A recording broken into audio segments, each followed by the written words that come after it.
What do you like best? The Warbirds. What do you like about Warbirds? That seems to go down very big with a lot of people. They're just an important part of history.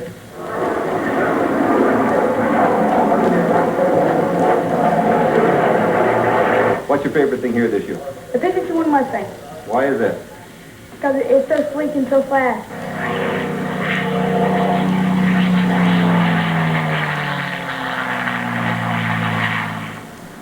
Kids of all ages love Warbirds, military aircraft produced during the Second World War, but there's only a limited number, and they get scarcer every year.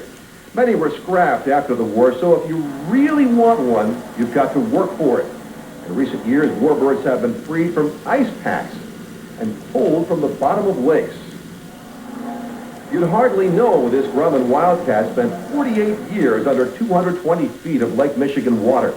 The pilot experienced propeller governor failure during takeoff from the aircraft carrier USS Sable in 1943. The airplane had only 50 hours on it when it plunged into the water.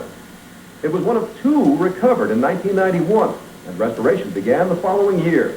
The paint job was completed less than a week before the convention.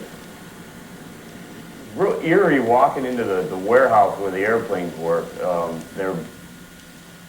The two fuselages sitting there with the wings up against the wall, and I knew that they were fixed-wing Wildcats, and they were very rare. And they were both preserved so well.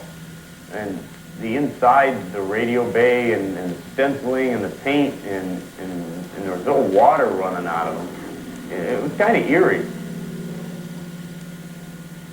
This year's main theme is Tribute to Valor. It's a celebration that concludes 6 years of World War II commemorations, beginning with the 50th anniversary of the Battle of Britain in 1990. Hal, I understand that you still actively fly B-17s, the EAAs particularly. How does it compare now to 50 years ago? Well, it's a lot more fun with nobody shooting at you, I'll tell you that right now. I flew the airplane yesterday morning, and I'll probably be flying the airplane this afternoon in the formation with, we'll probably be leading the formation. I think we have a formation of 4 B-17s. I enjoyed flying the airplane then. I enjoy flying the airplane now.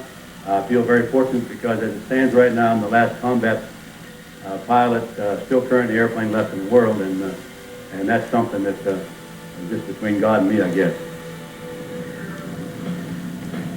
This year's Warbird Spectacular features the largest collection of Allied air power since the final days of the war. Pages of flight plans and hours of briefings go into bringing it all together. And the special guests of the day are the veterans, the men and women who participated in the air war, on the ground, in the cockpits.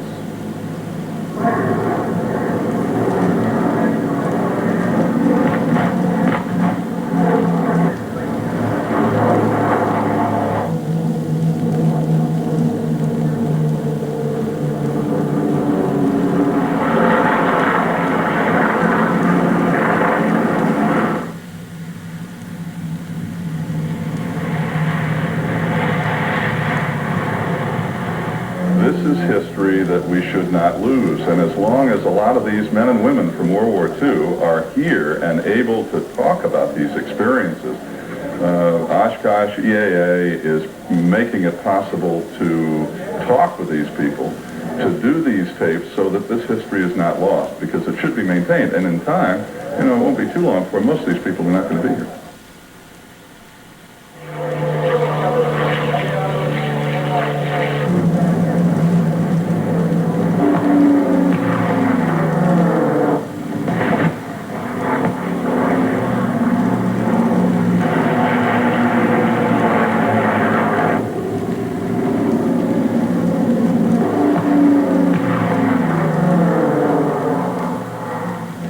I was flying P-47 Thunderbolts out of England prior to D-Day on escort missions of the heavy bomb streams. And we flew for about 3 or 4 months prior to D-Day. After D-Day, I was involved more in supporting the ground in the fighter bomber work. I flew 145 missions, fighter bomber missions. And on the last one, I was strafing an aerodrome. Got shot up by anti-aircraft, but I was able to climb away and bail out, and immediately was captured. Our assignment as a prisoner is to try to harass the enemy and escape if you can. And besides that, as a fighter pilot, you just can't stay behind the fence anyway.